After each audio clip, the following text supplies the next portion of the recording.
बिस्मिल्लाहिर्रहमानिर्रहीम। अस्सलाम वालेकुम। उम्मीद आप सब खैरियत से होंगे। This is the fourth lecture of 9th class mathematics chapter number 2 logarithms. Last lecture में हमने एक्सरसाइज 2.2 कंप्लीट की थी और इस लेक्चर में हम इंशाल्लाह एक्सरसाइज 2.3 स्टार्ट करेंगे।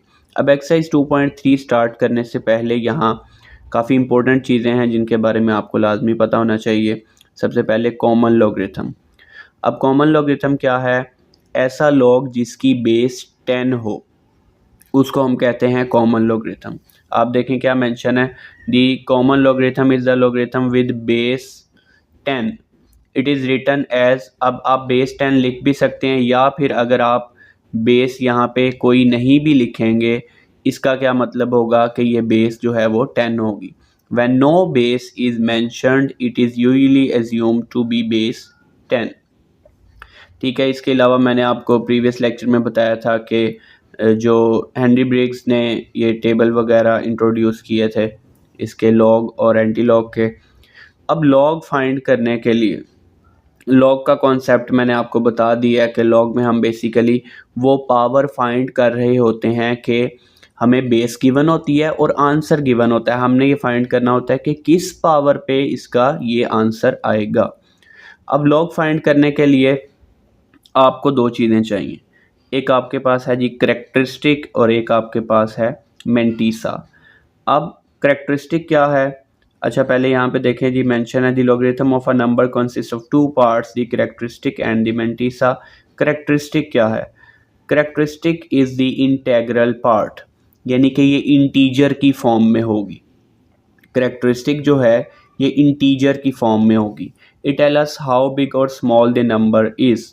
और एक और चीज़ के करेक्टरिस्टिक पॉजिटिव भी हो सकती है और नेगेटिव भी हो सकती है। इंटीजर की फॉर्म में होगी, करेक्टरिस्टिक पॉजिटिव भी हो सकती है, नेगेटिव भी हो सकती है। अच्छा, यहाँ पे मेंशन है कि when the characteristic is negative we write it with bar. इसकी रीज़न मैं आपको अभी आगे बताता हूँ कि नेगेटिव करेक्टरिस्टिक को बार की फॉर्म में हमने क्यों लिखना है। अब इसने करेक्टरिस्टिक फाइंड करने के दो मेथड्स यहाँ पे बताए हुए हैं। एक मेथड तो ये है कि आपके पास नंबर अगर 1 से ग्रेटर है तो सिंपल आप क्या करें, जैसे कि 5 6 7 है, 5 6 7, तो आप देखें कि ये कितने डिजिट हैं। पॉइंट से पहले कितने डिजिट हैं? 3। उसमें से आपने 1 माइनस कर लेना। जितने भी पॉइंट से पहले डिजिट होंगे आपने उनमें से 1 माइनस कर लेना है। पॉइंट से पहले 4 डिजिट हैं तो 4 माइनस 1 3 करेक्टरिस्टिक। पॉइंट से पहले अगर 3 डिजिट हैं तो 3 माइनस 1 2 करेक्टरिस्टिक। आगे अभी क्वेश्चंस करते हैं तो आपको और क्लियर हो जाएगा। अगर आपका जो नंबर है वो लेस देन 1 है, यानी कि आप समझ लें 0 पॉइंट की फॉर्म में है, तो आप क्या करेंगे, आपने माइनस का साइन लगाना है करेक्टरिस्टिक फाइंड करने के लिए, और आपने ये देखना है कि आपका गिवन पॉइंट और जो फर्स्ट नॉन ज़ीरो वैल्यू है उसके दरमियान कितने ज़ीरो हैं। जैसे कि एग्जांपल आपके सामने ये लिखी हुई है। अब देखें पॉइंट यहाँ पे है, पहली नॉन ज़ीरो वैल्यू, पहली वो वैल्यू जो ज़ीरो नहीं है वो 1 है। इनके दरमियान देखें कितने ज़ीरो हैं, एक ही ज़ीरो है। जितने भी ज़ीरो होंगे आपने उसमें 1 ऐड कर लेना है। एक ज़ीरो है तो उसमें 1 ऐड करेंगे, 1 प्लस 1, यानी कि ये देखना है कि कितने ज़ीरो हैं। एक ज़ीरो है तो उसमें 1 ऐड किया, 2 हो गया, और उसको आपने माइनस का रखना है। ये देखें बाहर माइनस का साइन लगाया हुआ है। अभी क्वेश्चंस करते हैं तो आपको ये और क्लियर हो जाएगा। अभी हम आ जाते हैं नेक्स्ट पेज नंबर 26 पे हमें कुछ एग्जांपल्स गिवन हैं। Find the characteristic of the following. अब फर्स्ट है जी लॉग 725। अब आप ये देखें कि इस वैल्यू में पॉइंट जो है वो लास्ट पे है, तो इसमें पॉइंट से पहले 3 डिजिट्स हैं, तो आपने क्या करना है कैरेक्टरिस्टिक के लिए 3 माइनस 1 2।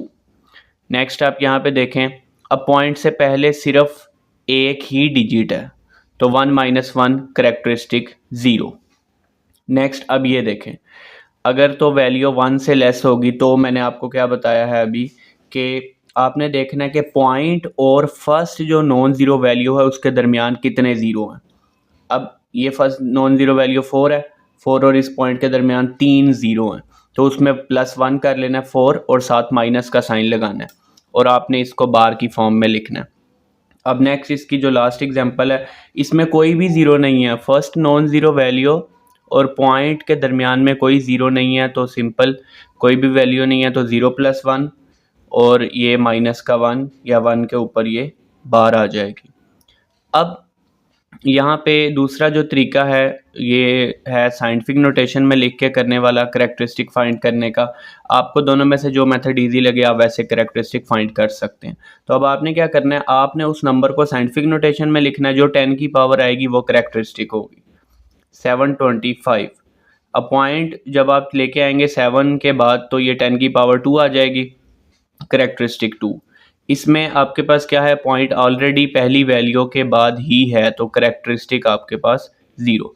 यहाँ पे जब आप शिफ्ट करेंगे पॉइंट को 4 और 5 के दरमियान में तो 10 की पावर -4 आएगी तो करैक्टरिस्टिक -4। अब आपकी मर्ज़ी है, आप ये जो पहले मैंने मेथड बताया इस तरह से करैक्टरिस्टिक फाइंड कर सकते हैं, या आप साइंटिफिक नोटेशन में लिखें जो 10 की पावर आएगी वो करैक्टरिस्टिक होगी। ठीक है। अब नेक्स्ट हमारे पास है जी मेंटीसा। अब मेंटीसा क्या है, मेंटीसा जो है ये डेसिमल पार्ट होता है और ये हमेशा पॉजिटिव होता है। The mantissa is the decimal part of logarithm, it represent the fractional component and always positive. अब ये डेसिमल की फॉर्म में होगा और ये हमेशा पॉजिटिव होगा।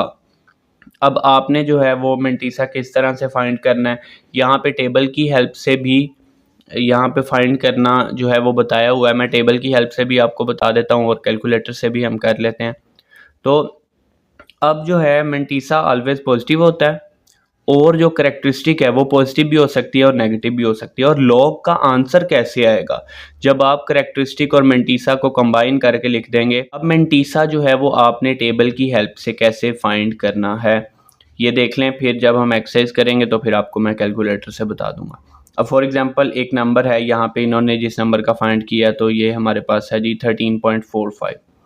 तो आपने क्या करना है, आपने सबसे पहले इसके फर्स्ट 2 डिजिट्स कंसिडर करने हैं। तो ये हमारे पास है जी 13। तो लॉग के टेबल में फर्स्ट आपके पास जो कॉलम बना होगा यहाँ पे देखें, इसमें आपने वो जो 2 डिजिट कंसिडर किए होंगे 13 है वो आपने देखना है, ये आपके पास 13 आ रहा है। अब नेक्स्ट आपने एक डिजिट देखना है जो कि क्या है 4 है। तो ऊपर से जो वैल्यूज लिखी होंगी 0 से लेके 9 तक, आप उनमें जो नेक्स्ट डिजिट होगा वो देखेंगे 4। अब आप देखें आपने इस 4 के सामने और यहाँ से 13 के सामने ये वाला नंबर देखना है क्या लिखा हुआ है, 1271। इसके बाद आपने जो है इसका 4th डिजिट देखना है जो कि हमारे पास है 5। अब ये 5 है तो अब आप यहाँ पे देखेंगे मीन डिफरेंस वाले, यहाँ टेबल में आएंगे और यहाँ पे देखेंगे जी 5, और यहाँ से आपने इसी के सामने और इधर से 5 के सामने ये देखना आपके पास क्या आ रहा है 16। तो 16 को और ये वैल्यू 21271 इसको आपने ऐड कर लेना है। अब फॉर एग्जांपल अगर वैल्यू आपके पास है ही 2 डिजिट की, जस्ट 13 है, तो क्या होगा, आप देखेंगे ये 13 है, इसको 0 में देखेंगे 1139, ये आपका मेंटीसा 0.1139 आ जाएगा। यानी कि अगर डिजिट ही सिर्फ 2 हैं तो आप उनको यहाँ पे देख लेंगे, अगर एक ही डिजिट है तो उसके साथ आप 0 लगा लेंगे। अब इस तरह से आप लॉग टेबल की हेल्प से जो है ना फाइंड कर सकते हैं मेंटीसा। देखें इन्होंने क्या किया, ये जो वैल्यू आई थी 1271 और इसमें 16 जो है ये ऐड कर लिया तो 1287, 0.1287 पॉइंट से पहले करैक्टरिस्टिक आ जाएगी, इस वैल्यू की करैक्टरिस्टिक 1 है और मेंटीसा ये है तो 1.1287 हमारे पास इसका आंसर आ गया 1.1287। अब इसके अलावा आपको कुछ ये MCQ के लिए चीज़ें पता होनी चाहिए। लॉग 0, जब भी आप लॉग 0 करेंगे अनडिफाइंड आएगा, उसकी क्या रीज़न है। अब लॉग 0 का मतलब क्या है, आप फाइंड करना चाह रहे हैं, बेस देखें 10 है, कोई बेस नहीं लिखी, 10 की कितनी पावर लें कि 0 आंसर आ जाए। 10 की आप जो मर्जी पावर ले लें, किसी भी नंबर की आप जो मर्जी पावर ले लें, 0 आंसर कभी भी नहीं आएगा। तो इस वजह से यहाँ पे आप कैलकुलेटर वगैरह पे भी करेंगे तो आपके पास जो है वो मैथ एरर आ जाएगा। तो अनडिफाइंड है ये। लॉग 1, अब 10 की कितनी पावर लें कि 1 आंसर आ जाए। लॉग 1 जब भी करेंगे वो 0 के इक्वल आएगा। ये MCQ के लिए इंपॉर्टेंट है, ये आपने लाजमी करना है। लॉग 1 जब भी करेंगे वो हमेशा 0 के इक्वल होगा। अब ये लास्ट वाला देखें, इसमें क्या है कि जिस वैल्यू का आप लॉग ले रहे हैं अगर वही बेस है, the logarithm of any number, किसी भी नंबर का logarithm to itself as base, base भी वही है, यानी कि आप log 5 कर रहे हैं और बेस भी 5 है, log 10 कर रहे हैं बेस 10 है, log 20 कर रहे हैं बेस 20 है, हमेशा आंसर उसका क्या आएगा 1 आएगा। तो यहाँ पे कुछ एग्जांपल्स भी इन्होंने सॉल्व की हुई हैं, आप ये देख सकते हैं। अब नेक्स्ट जो है हमारे पास एंटी लॉगरिथम का कॉन्सेप्ट है, इसको हम जो है वो नेक्स्ट लेक्चर में करेंगे। एक कॉमन लॉगरिथम हमने किया था, आप देख लें। नेचुरल लॉगरिथम क्या होता है, अगर लॉग की बेस ई आ जाएगी, ई अगर बेस आ जाएगी, ई एक कांस्टेंट नंबर है, इरेशनल नंबर है, चैप्टर 1 में हमने किया, तो उसको हम कहेंगे नेचुरल लॉगरिथम। और इसको लिखते किस तरह से हैं, ये लिखा हुआ है, it is denoted as LN। ठीक है, MCQ के लिए आपको पता होना चाहिए। नेक्स्ट अब हम इसकी एक्सरसाइज स्टार्ट कर लेते हैं। एक्सरसाइज स्टार्ट करने से पहले ये टेबल देख लें, आपको शॉर्ट क्वेश्चन आ सकता है, difference between common and natural logarithm. अब कॉमन लॉग क्या है, जिसकी बेस 10 है, नेचुरल लॉग क्या है, जिसकी बेस E है, ये हमने अभी किया है। इसी तरह कॉमन लॉग को हम इस तरह से लिखते हैं, बेस 10, अगर आप ना भी लिखें तो ठीक है, ये यहाँ पे मेंशन है। और जो नेचुरल लॉग है इसको आप LN और आगे कोई भी वैल्यू। और थर्ड पॉइंट पे हमें इन दोनों की एप्लीकेशंस बताई हुई हैं, इसको हम जो है वो नॉर्मली एवरीडे कैलकुलेशन वगैरह में भी यूज़ करते हैं। और नेचुरल लॉगरिथम जो है इसकी एप्लीकेशन हायर लेवल मैथमेटिक्स और कैलकुलस वगैरह में है। अब एक्सरसाइज का जो पहला क्वेश्चन है, find characteristic of the following numbers. आपको जो नंबर्स गिवन है आपने इनकी क्या फाइंड करनी है, कैरेक्टरिस्टिक।